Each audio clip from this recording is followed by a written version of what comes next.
जय मसीह की। मैं शांति रावटे आपके साथ लूका अध्याय 1 में बताए गए जकरिया और एलिशिबा इनके जीवन से प्रेरणा प्राप्त करना चाहती हूँ। वचन 5 में लिखा है, जकरिया नाम का एक याजक था और उसकी पत्नी हारून के वंश की थी, जिसका नाम एलिशिबा था। एलिशिबा हारून के वंश की अर्थात याजकीय वंश की थी। इस प्रकार एलिशिबा और जकरिया दोनों याजकीय वंश के थे और परमेश्वर ने उन्हें चुना कि अपनी योजना में इस्तेमाल करें। परमेश्वर ने उन्हें मसीह यीशु के अग्रदूत यूहन्ना के माता पिता होने का असामान्य लाभ दिया। इस प्रकार यूहन्ना माता पिता दोनों की ओर से याजकीय वंश का था और उस मसीह यीशु की घोषणा करने जन्मा था, जो हम सब के लिए अब युगानुयुग का महायाजक बन गया है। आज यदि हम मसीह यीशु में उद्धार पाए हुए हैं तो पहला पतरस 2:9 के अनुसार हम परमेश्वर के लिए एक चुना हुआ वंश और याजकों का समाज है और परमेश्वर हमें अपनी योजना में इस्तेमाल करता है। परमेश्वर ने हमें मसीह के गवाह होने का असामान्य लाभ दिया है। वचन 6 से हमें जकरिया और एलिशिबा की दो विशेषताएं पता चलती हैं। पहली विशेषता, वे दोनों परमेश्वर के सामने धर्मी थे, अर्थात वे परमेश्वर की दृष्टि में धर्मी थे। यह बात उनके अंतःकरण की शुद्धता को दर्शाती है, अर्थात जब परमेश्वर उनके हृदय को देखता और जांचता होगा तो परमेश्वर को उनका हृदय वैसे ही खरा, शुद्ध और परमेश्वर के प्रति समर्पित लगता होगा जैसे परमेश्वर चाहता है। दूसरी विशेषता, वे प्रभु की सारी आज्ञाओं और विधियों पर निर्दोष चलने वाले थे। यह बात उनके आचरण की निर्दोषता को दर्शाती है। वे अपने आचरण में प्रभु के प्रति इतने आज्ञाकारी थे कि प्रभु की अधिक से अधिक बातों को मानते थे, ऐसे नहीं था, परंतु वे प्रभु की सारी आज्ञाओं और विधियों को मानते थे। उन दिनों में वे मूसा की व्यवस्था के अधीन थे, तो निश्चय ही वह मूसा की व्यवस्था में दी गई सारी आज्ञाओं और विधियों को मानते थे। और वे मात्र विधियों को ही नहीं मानते थे, परंतु आज्ञाओं को भी मानते थे और इस प्रकार आज्ञाकारिता में वे निर्दोष थे। इसका अर्थ यही है कि उनके आचरण में एक भी बात प्रभु की आज्ञाओं और विधियों के विरुद्ध नहीं थी। इससे यही समझ में आता है कि वे अपने परमेश्वर के साथ के संबंध को बहुत ही गंभीरता से लेते थे। वे अपने पूरे होशो हवास से और पूरे विवेक से इस ओर ध्यान देते थे कि प्रभु की प्रत्येक आज्ञा को और प्रत्येक विधि को पूरा करें। वे अंतःकरण से धर्मी और आचरण से निर्दोष थे। आज हम भी परमेश्वर की योजना में इस्तेमाल होना चाहते हैं, तो क्या हम जकरिया और एलिशिबा के समान आज्ञाकारी भी बनेंगे? वचन 7 से जकरिया और एलिशिबा के जीवन की निराशाजनक बातें पता चलती हैं। लिखा है, उनके कोई भी संतान न थी, क्योंकि एलिशिबा बांझ थी और वे दोनों बूढ़े थे। वचन 25 में लिखा है कि एलिशिबा ने गर्भवती हो जाने के बाद कहा, मनुष्यों में मेरा अपमान दूर करने के लिए प्रभु ने इन दिनों में कृपा दृष्टि करके मेरे लिए ऐसा किया है। तो वचन 7 और 25 के आधार पर हम कह सकते हैं कि उनकी निराशाजनक परिस्थिति में 5 बातें थी। नंबर 1, उनके कोई भी संतान न थी। नंबर 2, एलिशिबा बांझ थी। नंबर 3, वे दोनों बूढ़े हो गए थे। नंबर 4, मनुष्यों में उनका अपमान था। नंबर 5, प्रभु की कृपा दृष्टि उन पर नहीं हुई थी। परंतु अपनी इस बढ़ती हुई निराशाजनक परिस्थितियों में भी वे परमेश्वर के सामने धर्मी और प्रभु की आज्ञाकारिता में निर्दोष बने रहे। जकरिया की पत्नी को फलवंत दाखलता होने की आशीष नहीं मिली थी, परंतु परंतु वे दोनों धर्म की बातों में फलदायी बने रहें। वे शरीर से तो निर्बल होते जा रहे थे, परंतु परमेश्वर के साथ दृढ़ बने रहें। ऐसे लगता है कि उन्होंने अपनी निराशाओं और इच्छाओं को परमेश्वर के हाथों में सौंप दिया था और स्वयं परमेश्वर की इच्छा में धर्मी और निर्दोष बने रहने की ओर ही ध्यान लगाए रहे। परमेश्वर को खास माता पिता चाहिए थे मसीह के अग्रदूत यूहन्ना को जन्म देने के लिए, और परमेश्वर ने इस निसंतान बूढ़े दंपति को चुना। प्रियो, जब हम परमेश्वर के द्वारा हमारी इच्छाएं पूरी ना किए जाने पर भी परमेश्वर की इच्छा में दृढ़ बने रहते हैं, और जब हम अपनी इच्छाओं को परमेश्वर के हाथों में छोड़ देते हैं, तो परमेश्वर हमें अपनी योजना में उत्तम प्रतिफल देता है। जब उत्तर की मानवीय संभावनाएं समाप्त हो जाती है, तब भी परमेश्वर अपनी योजना को पूरा करने वाला उत्तर देता है। वचन 13 में स्वर्गदूत ने कहा, हे जकरिया, भयभीत ना हो, क्योंकि तेरी प्रार्थना सुन ली गई है और तेरी पत्नी एलीशिबा से तेरे लिए एक पुत्र उत्पन्न होगा। स्वर्गदूत ने यहां एलीशिबा का नाम तो लिया, परंतु यह नहीं कहा कि तुम्हारी या तुम दोनों की प्रार्थना सुन ली गई। वैसे तो इन वचनों में कहीं नहीं लिखा है कि वे संतान के लिए प्रार्थना करते थे। जकरिया याजक था। याजक होने के नाते उसे अपने लोगों के लिए प्रार्थना करनी होती थी। उन दिनों में यहूदी लोग बड़ी आतुरता से इस्राएल की शांति की, अर्थात मसीह के आने की और यरूशलेम के छुटकारे की बाट जोहते थे। जैसे कि हम लूका अध्याय 2 वचन 30 और 38 में भक्त शमौन, वृद्ध भविष्यद्वक्ता हन्ना और अन्य लोगों के बारे में पढ़ते हैं। वे बाट जोहते थे, मतलब उसके लिए प्रार्थना भी करते थे। तो निश्चय ही वृद्ध याजक जकरिया की प्रार्थना भी इस समय मंदिर में धूप की वेदी के सामने मसीह के आगमन और इस्राएल के छुटकारे के संबंध में थी। फिर भी यदि वे अपने बुढ़ापे के पहले संतान के लिए प्रार्थना करते रहे होंगे, तो वह पहले की प्रार्थना भी निश्चय ही परमेश्वर के स्मरण में थी, सही समय पर उत्तर देने के लिए। और अब जकरिया की मसीह के आगमन और इस्राएल के छुटकारे की सच्ची प्रार्थना को परमेश्वर ने ऐसे सुना कि परमेश्वर ने इस प्रार्थना के उत्तर के साथ ही जकरिया और एलीशिबा का व्यक्तिगत लाभ भी जोड़ दिया। अब उन्हें पुत्र होगा जो आने वाले मसीह के आगे आगे चलने वाला संदेशवाहक होगा।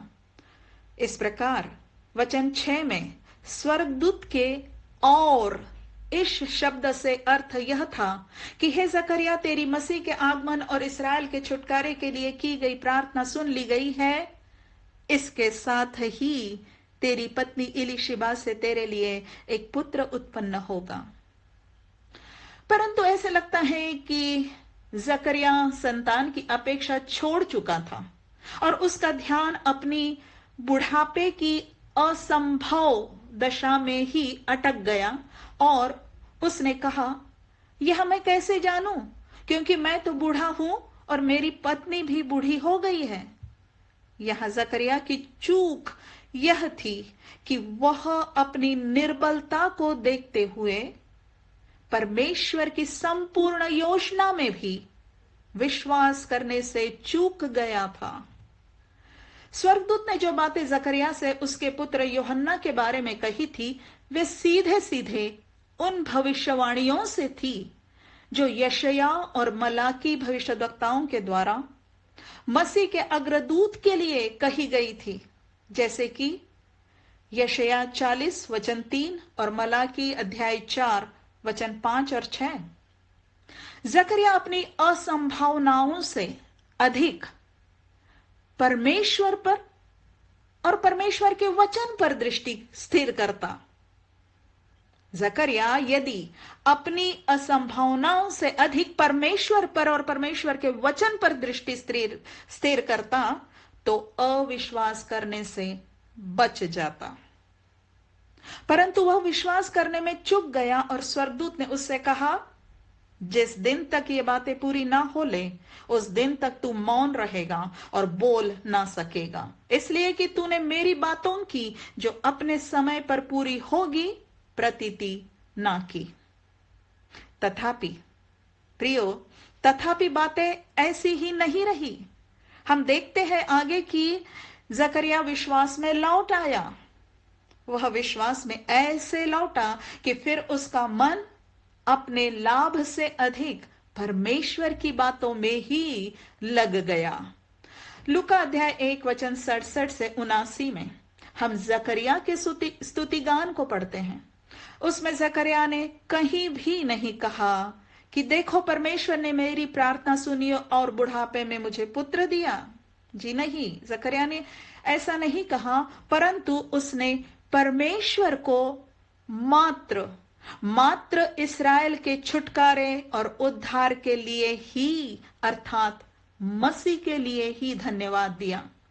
और अपने बालक यूहन्ना के लिए उसने वचन 76 में मात्र उसके कार्य का ही उल्लेख किया और कहा, तू है बालक परम प्रधान का भविष्यद्वक्ता कहलाएगा, क्योंकि तू प्रभु का मार्ग तैयार करने के लिए उसके आगे आगे चलेगा।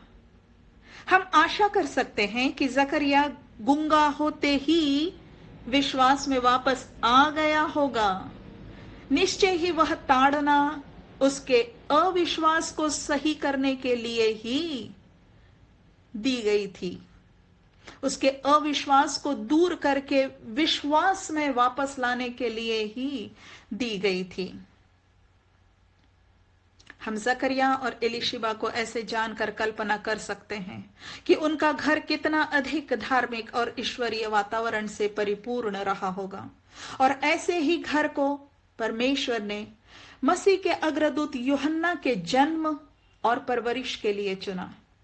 क्या आज हमारा घर परमेश्वर को ऐसे ही अपने उपयोग के योग्य दिखता है? अगली बातों पर मनन करने के पहले हम जान लें कि एलीशिबा की गर्भावस्था के सारे दिनों में जकरिया गूंगा ही रहा। अतः हमारे लिए आगे का मनन एलीशिबा पर ही है। वचन 15 में एलीशिबा के गर्भ में आने वाले बालक के लिए कहा गया था कि वह अपनी माता के गर्भ ही से पवित्र आत्मा से परिपूर्ण हो जाएगा। हम बहुत अच्छे से समझते हैं कि इस प्रकार गर्भ से ही पवित्र आत्मा से परिपूर्ण हो जाने में माता की कोख का कोई योगदान नहीं होता है। यह तो पूर्णतः परमेश्वर का काम होता है। परंतु एलीशिबा के धर्मी मन और निर्दोष आचरण का वातावरण निश्चय ही इस बात में सहायक रहा होगा कि परमेश्वर उसके गर्भ में बढ़ते हुए बालक को पवित्र आत्मा से परिपूर्ण करें। प्रियो, हम वचन से जानते हैं कि हमारी संतान को हमारा फल कहा गया है। तो इस प्रकार यूहन्ना एलीशिबा के गर्भ का फल था। और वचन 16 और 17 में बताया गया है कि वह परमेश्वर के लिए कैसे उत्तम फल होगा, उत्तम काम करेगा। लिखा है, वह इस्राएलियों में से बहुतेरों को उनके प्रभु परमेश्वर की ओर फेरेगा। वह एलिया की आत्मा और सामर्थ में होकर उसके आगे आगे चलेगा, ताकि पितरों का मन बाल बच्चों की ओर फेर दे और आज्ञा न मानने वालों को धर्मियों की समझ पर लाएं और प्रभु के लिए एक योग्य प्रजा तैयार करें। हम यहां एलीशिबा के गर्भ के फल की उपमा अपने जीवन और सेवकाई के फल के लिए ले सकते हैं। अपने जीवन और सेवकाई के फल के लिए ले सकते हैं। आज यीशु मसीह दाखलता है और हम उसमें डालियां हैं और हमें परमेश्वर के लिए बहुत सा फल लाना है। तो हम यही इच्छा रखें कि हमारे जीवन और सेवकाई से परमेश्वर के लिए उत्तम फल आए, उत्तम काम किए जाएं, जैसे कि हमारे जीवन और सेवकाई के द्वारा बहुतेरे प्रभु परमेश्वर की ओर फेरे जाएं। हमारा बोलना, हमारा प्रचार करना, हमारा शिक्षा और सलाह देना ऐसा ही हो कि हम आज्ञा न मानने वालों को धर्मियों की समझ पर लाएं। हमारे जीवन से ऐसी ही सेवकाई हो, चाहे कलीसिया में या हमारे अपने परिवार में, कि प्रभु के लिए योग्य प्रजा तैयार हो। वचन 24 और 25 में लिखा है, इन दिनों के बाद उसकी पत्नी एलीशिबा गर्भवती हुई और 5 महीने तक उसने अपने आप को यह कहकर छिपाए रखा कि मनुष्यों में मेरा अपमान दूर करने के लिए प्रभु ने इन दिनों में कृपा दृष्टि करके मेरे लिए ऐसा किया है। एलीशिबा ने अपने आप को छिपाए रखा, अर्थात वह सार्वजनिक स्थानों में लोगों के मध्य नहीं गई। आश्चर्य लगता है ना कि एलीशिबा ने क्यों अपने आप को छिपाए रखा होगा, जबकि उसे अपना गर्भवती होना प्रभु की कृपा दृष्टि लग रहा था और अब इसके द्वारा मनुष्यों में उसका अपमान दूर हुआ था। तो प्रियो, असली कारण मिलता है वचन 25 में, जहां वह कहती है, प्रभु ने मेरे लिए ऐसा किया। तो ऐसा किया, इसका अर्थ होता है कि प्रभु ने मेरे लिए ऐसा ठहराया या ऐसा उद्देश्य रखा। क्या ठहराया था प्रभु ने एलीशिबा के लिए? क्या उद्देश्य रखा था प्रभु ने एलीशिबा के लिए? मात्र गर्भवती होना? जी नहीं, परंतु प्रभु ने ऐसा उद्देश्य ठहराया था कि उसका बालक उसके गर्भ ही से पवित्र आत्मा से परिपूर्ण होगा और उसका बालक प्रभु के लिए, अर्थात आने वाले मसीह के लिए अग्रदूत होगा। प्रियो, एलीशिबा ने इन बातों को निश्चय ही गंभीरता से लिया और ऐसे गर्भ के साथ एलीशिबा को यही सही लगा कि वह अपने आप को बाहरी बातों से छिपाए रखे।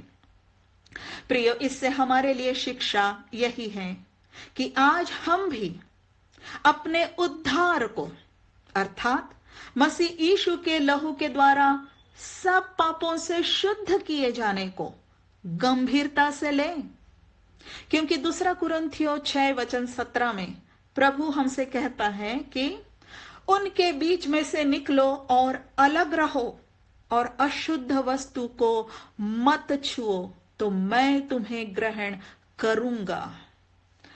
अब हम संसार की अशुद्धताओं से अलग रहें। एलीशिबा ने अपने आप को 5 महीने छिपाए रखा और फिर 6वें महीने में उसके घर आई कुंवारी मरियम, जो अब गर्भवती थी। और वचन 56 से पता चलता है कि मरियम 3 महीने उसके साथ रही। तब तो निश्चय ही उन्होंने सारा समय आपस में ही बिताया होगा। वचन 39 से 45 में एलीशिबा और मरियम की भेंट बताई गई है। वचन 43 में एलीशिबा ने कहा, यह अनुग्रह मुझे कहां से हुआ कि मेरे प्रभु की माता मेरे पास आई। इसमें एलीशिबा की विनम्रता और दीनता दिखती है। नंबर 1, यह अनुग्रह मुझे हुआ, ऐसे कहकर वह मरियम के साथ की इस भेंट को परमेश्वर का अनुग्रह मान रही है। नंबर 2, वह मरियम को मेरे प्रभु की माता कहकर मरियम के गर्भ में जो मसीह यीशु है उसे मेरा प्रभु कह रही है। अभी मरियम के गर्भ में बालक 1 माह का भी नहीं हुआ होगा और एलीशिबा उसे मेरा प्रभु मान रही है। प्रियो, यह बहुत बड़ा अंगीकार है, बहुत बड़ा अंगीकार। 1 कुरिन्थियों 12 वचन 3 में कहा गया है कि कोई पवित्र आत्मा के बिना नहीं कह सकता कि यीशु प्रभु है।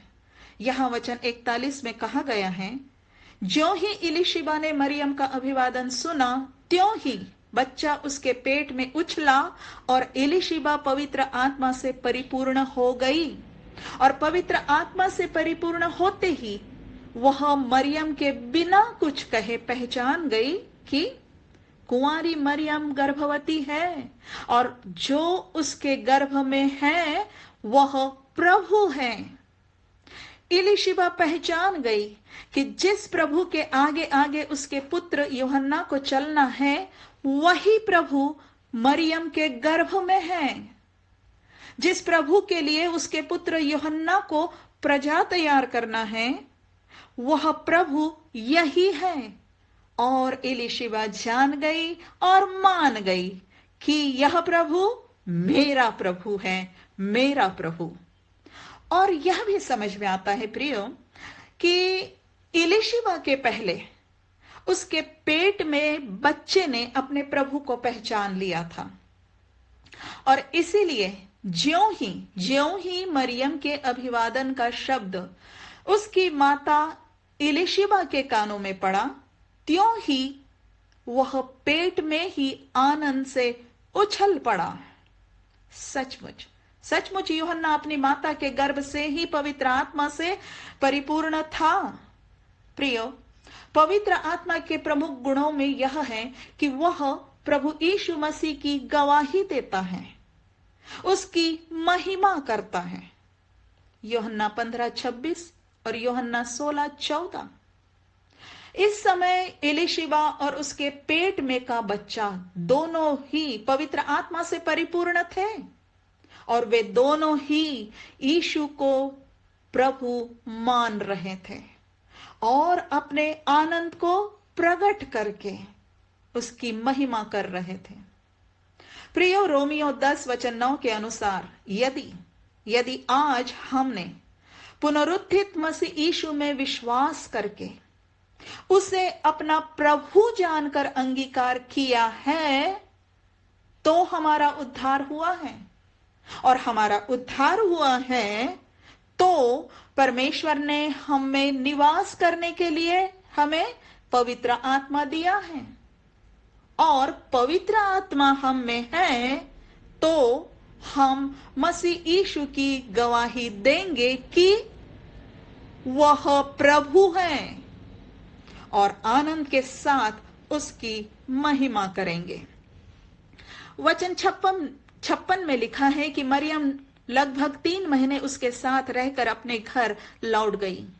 कुंवारी गर्भवती मरियम के लिए वयस्क गर्भवती इलीशिबा का साथ निश्चय ही बहुत ही लाभदायक रहा होगा। निश्चय ही मरियम की उस दशा में उसके लिए जकरिया और इलीशिबा का घर एक सुरक्षित स्थान रहा होगा। जैसे कि हम यहाँ इलीशिबा के मुख से धन्यवादी बातें सुनते हैं और फिर आगे मरियम के स्तुतिगान को पढ़ते हैं, तो हम समझ सकते हैं कि उनकी यह संगति परमेश्वर की उपस्थिति में कितनी मधुर रहती होगी। इलीशिबा के गर्भ में यूहन्ना था और मरियम के गर्भ में यीशु मसीह था। इलीशिबा और मरियम दोनों परमेश्वर के लिए बहुमूल्य थी और उन दोनों ने भी निश्चय ही एक दूसरे को बहुमूल्य जाना होगा। सचमुच सचमुच कितनी सुंदर रीति से परमेश्वर अपने लोगों को जोड़ता है। परमेश्वर जानता है कि हमें कब किसका साथ आवश्यक है या फिर किसे कब हमारा साथ आवश्यक है। और जब हमारे जीवन में परमेश्वर अपने लोगों को जोड़ता है तो हमें उन्हें बहुमूल्य जानना चाहिए और एक दूसरे के लिए प्रभु में लाभदायक ठहरना चाहिए। हमें एक दूसरे की प्रशंसा भी करनी चाहिए और परमेश्वर के वचन के विश्वास में प्रोत्साहित करना चाहिए। जैसे इलीशिबा ने मरियम से कहा, और धन्य है वह जिसने विश्वास किया कि जो बातें प्रभु की ओर से उससे कही गई वे पूरी होंगी। अंत में वचन 59 और 60 में एलीशिबा की एक विशेष भूमिका हमें दिखाई देती है। लिखा है, और ऐसा हुआ कि 8वें दिन वे बालक का खतना करने आए और उसका नाम उसके पिता के नाम पर जकरिया रखने लगे। और उसकी माता ने उत्तर दिया, नहीं, वरन उसका नाम यूहन्ना रखा जाए। प्रियो प्रियो जब एलीशिबा का पति ऐसे निर्बल था कि उस समय गूंगा होने के कारण अपने पुत्र का नाम बोल नहीं सकता था, तब एलीशिबा अपने पति की सहायक बनकर सामने आई। जब एकत्रित लोग अपनी परंपरा के अनुसार उसका नाम उसके पिता के नाम पर रखने लगे, तब एलीशिबा ने तुरंत उन्हें रोकने का साहस किया। परंतु लोगों ने एलीशिबा से कहा, तेरे कुटुंब में किसी का यह नाम नहीं। यह एक प्रकार से झिड़कना या डांटना था, और इससे दिखाई देता है कि वे लोग उसकी बात मानने तैयार नहीं थे। परंतु एलीशिबा ने उस पुरुष प्रधान समाज में एक सही साहस किया था। प्रियो, एलीशिबा ने उन्हें रोकने के लिए सबसे पहले क्या शब्द बोला था? उसने कहा था, नहीं। उस समय वह नहीं कहने का साहस करना बहुत आवश्यक था, इसलिए कि उसके बालक का नाम परमेश्वर की इच्छा के अनुसार ही रखा जाए, क्योंकि उसका नाम यूहन्ना ही होना था। क्योंकि यूहन्ना का अर्थ है यहोवा का अनुग्रह। उस बालक को उस मसीह का अग्रदूत होना था जिस मसीह में परमेश्वर का अनुग्रह जगत में आने वाला था, हम सब के लिए, सारे जगत के लिए। और इसीलिए उसका नाम यूहन्ना ही होना था। अच्छा हुआ कि एलीशिबा ने नहीं कहकर लोगों को रोका। प्रियो, बहुत बार आवश्यक होता है कि हम यह नहीं शब्द कहें। जब ऐसा कुछ हो रहा होता है जो परमेश्वर की इच्छा और वचन के अनुसार नहीं हो रहा होता है, तब हमें उसे रोकने के लिए तुरंत नहीं कहना अति आवश्यक होता है। क्या ऐसे समय में हम एलीशिबा के समान साहस करेंगे? यूहन्ना का नाम रखने के उस अवसर पर एक और एकत्रित लोग थे जो अपनी इच्छा और परंपरा के अनुसार करना चाहते थे, और दूसरी ओर बोलने के लिए एलीशिबा अकेली थी। परंतु वह बोली क्योंकि वह इस बात में दृढ़ निश्चय थी कि परमेश्वर की ही बात पूरी की जाए। एलीशिबा के द्वारा रोके जाने के बाद लोगों ने जकरिया से संकेत करके पूछा कि तू उसका नाम क्या रखना चाहता है? तो उसने उन्हें लिखकर बताया, उसका नाम यूहन्ना है। यहां जकरिया की यह बात सराहनीय है कि उसने लिखते समय यह नहीं लिखा कि उसका नाम यूहन्ना रखा जाए, परंतु उसने लिखा उसका नाम यूहन्ना है। ऐसा लिखकर जकरिया ने यही प्रकट किया कि उसने स्वर्गदूत के द्वारा कही गई परमेश्वर की बात को अब निश्चय के साथ मान लिया था। और वचन 64 में लिखा है, तब उसका मुंह और जीभ तुरंत खुल गई और वह बोलने और परमेश्वर का धन्यवाद करने लगा।